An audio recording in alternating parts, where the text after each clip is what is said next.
Mr. Dalahan. It's actually three questions for the price of one. The first one being, what prompts a researcher in history who is not a professional translator to translate books written by American colleagues into French? Dans notre métier d'historien et d'historien médiéviste, nous passons en fait notre temps à traduire les sources sur lesquelles nous travaillons. Les sources dont vient de parler Bill Jordan, que ce soit des archives, les manuscrits, la plupart du temps, pour le Moyen-Âge, sont en latin. Donc, nous traduisons constamment nos sources pour essayer de comprendre de quoi il s'agit.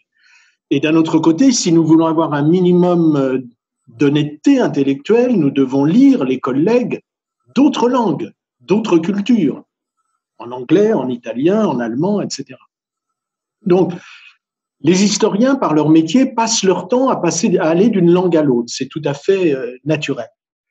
Mais je dirais que même plus que cela, les historiens sont des traducteurs du temps.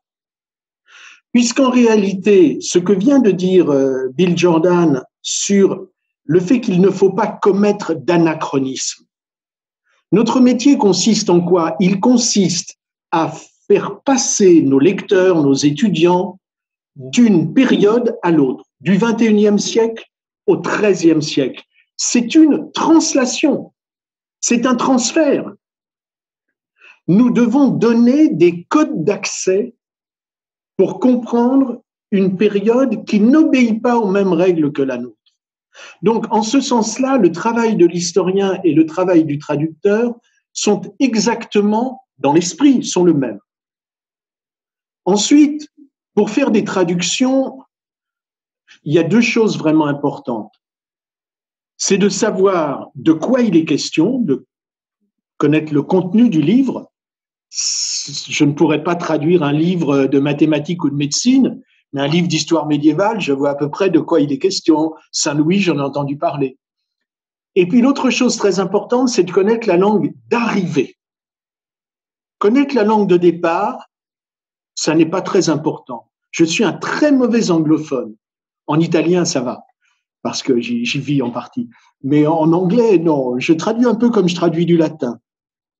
Mais voilà, donc les médiévistes sont confrontés en permanence à des sources dans d'autres langues, à une bibliographie internationale.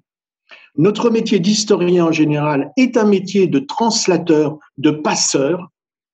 Et puis, il y a un dernier point, c'est que sur ce livre en particulier, j'avais envie de réparer ce que j'estime être une injustice.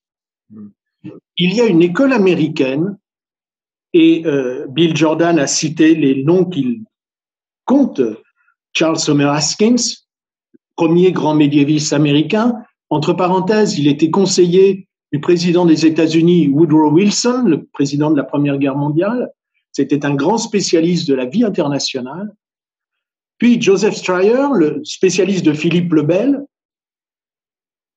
William Chester Jordan, ils ont écrit, pour ne citer que ces trois-là, ils ont écrit des livres fondamentaux sur notre histoire, sur l'histoire de France. Et il me semble qu'au plus, sur leur immense production, un seul livre a été traduit en français. Je trouve ça unfair. Et c'est donc de mon initiative, j'ai proposé à 2 maisons d'édition de traduire le livre de Bill Jordan. Il se trouve que j'ai des informateurs aux États-Unis, ils m'ont dit que ce livre allait sortir, ils m'ont prévenu quand le livre est sorti, je l'ai aussitôt lu, j'ai été passionné et je l'ai proposé à 2 éditeurs. Mais avant que ces 2 éditeurs aient le temps de me répondre, un 3e éditeur m'a demandé si j'acceptais de le traduire. Ce sont les éditions de l'École des hautes études en sciences sociales, dirigées par Étienne Hanheim, qui est un de nos collègues, historien médiéviste, mais qui est aussi un éditeur. Donc, on peut être historien et éditeur, on peut être historien et traducteur. Aux États-Unis, on trouve ça assez normal d'avoir plusieurs jobs successifs dans sa vie. Voilà, on peut faire plusieurs métiers, mais en réalité, ces métiers, quand on les vit de l'intérieur, ils ont quelque chose de profondément complémentaire. L'histoire, ça n'a de sens que si on la diffuse. Si vous êtes médecin, vous êtes chercheur en médecine, ce qui compte, c'est que vous trouviez le bon vaccin. Vous n'avez pas besoin d'expliquer comment vous l'avez trouvé. Mais nous autres historiens, nous ne vivons que de la communication, que du transfert. Donc voilà, c'est ça qui nous rassemble.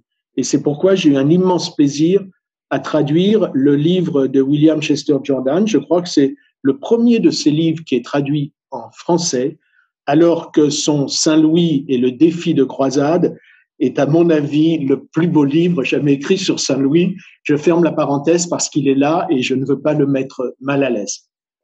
Ok, bah, dans ces cas-là, combien de temps ça vous a pris pour traduire le livre de William Jordan? Oui, excusez-moi, il y a de l'écho dans votre micro. Alors, en gros, c'est un livre qui fait 220 pages. J'arrive à traduire, si je ne fais que ça, 5 pages par jour.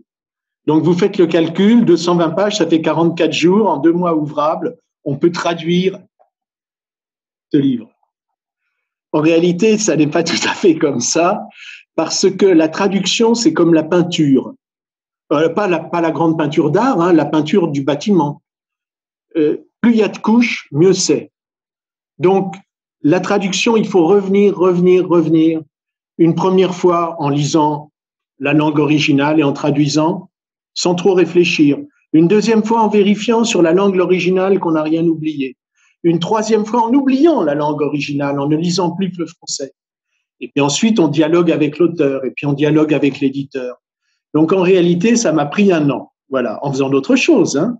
Mais ça s'est étalé sur 1 an, et c'est très important. Une traduction, il faut la laisser reposer et puis la reprendre après. Le temps est essentiel. C'est comme pour faire du bon vin, il faut du temps. Pour faire une bonne traduction, faut laisser reposer. Quelles sont les difficultés que vous avez à laquelle vous avez dû être confronté durant la traduction? Alors, la principale difficulté pour un traducteur, je vous le dis confidentiellement, c'est l'ennui. C'est-à-dire que quand vous traduisez un livre, au bout d'un moment, 8 heures par jour, au bout d'un moment, c'est lourd. Vous faites tous des versions, hein. Un livre de 600 pages, comme il m'est arrivé d'en traduire, c'est comme si vous enchaîniez 600 versions. C'est très long, c'est lent, c'est nécessairement lent, et parfois on est saisi par l'ennui. C'est le principal écueil.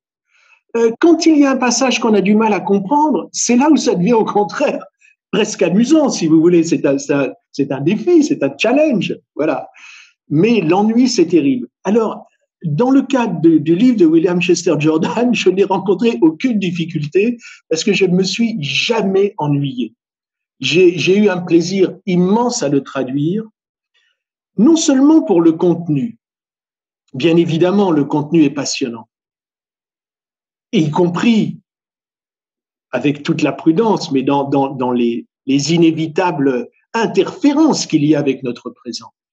Mais ce qui m'a le plus passionné à lire ce livre, c'est la méthode que suit Bill Jordan.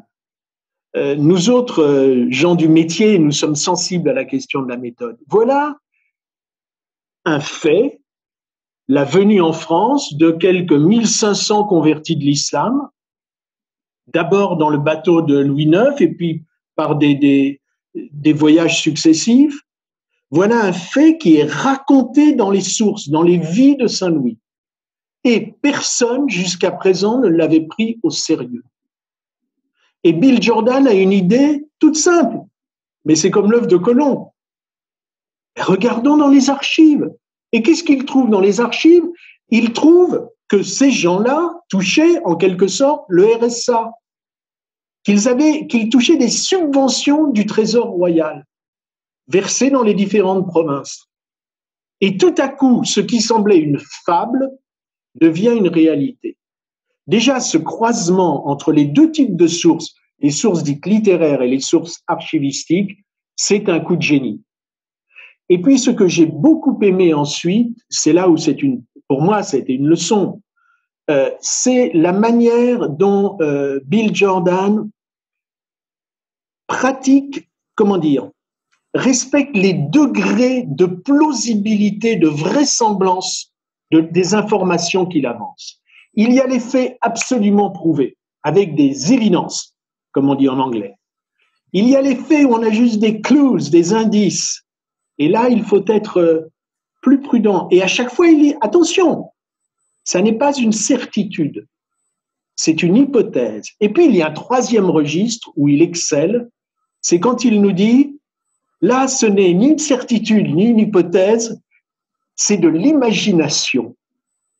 Une imagination guidée par les sources, mais qui permet d'aller au-delà des sources en recréant tout à coup un pan d'histoire qui nous manque. Si vous voulez, pour moi, c'est une immense leçon d'honnêteté intellectuelle. Et c'est ça, je pense, qui est important à l'heure actuelle, cette leçon-là. Vous savez bien par quoi on est envahi? Par les fake news. On en a été infesté pendant 4 ans pour des raisons que l'on sait, mais il n'était pas le seul à répondre des fake news. Ça continue, les fake news. Et la méthode d'un historien rigoureux, la méthode honnête, la critique des sources, l'érudition critique, ça, c'est la vraie leçon pour notre époque. Plus que de tenter des rapprochements sur l'intégration, l'assimilation ou l'immigration, c'est de dire, voilà comment on établit des faits, comment on établit une part d'incertitude sur laquelle il peut y avoir débat. C'est ça l'immense leçon pour moi de ce livre, et c'est pourquoi je suis vraiment très, très fier d'avoir contribué à le répandre en France. Et encore plus heureux qu'il ait été choisi par des jeunes, parce que je pense que c'est un discours qu'ils vont recevoir et qui est salutaire pour tout le monde. Thank you both for answering our questions. We also thank our classmates from Lille and Paris high schools and our teacher, Miss Cléval, Mr. Raymond, Miss Damaso, and Miss Serra. Finally, we thank the people who organized the prize for giving us the opportunity to attend this meeting. We look forward to seeing you on September 18th for the national jury of the prize to choose the student's favorite book.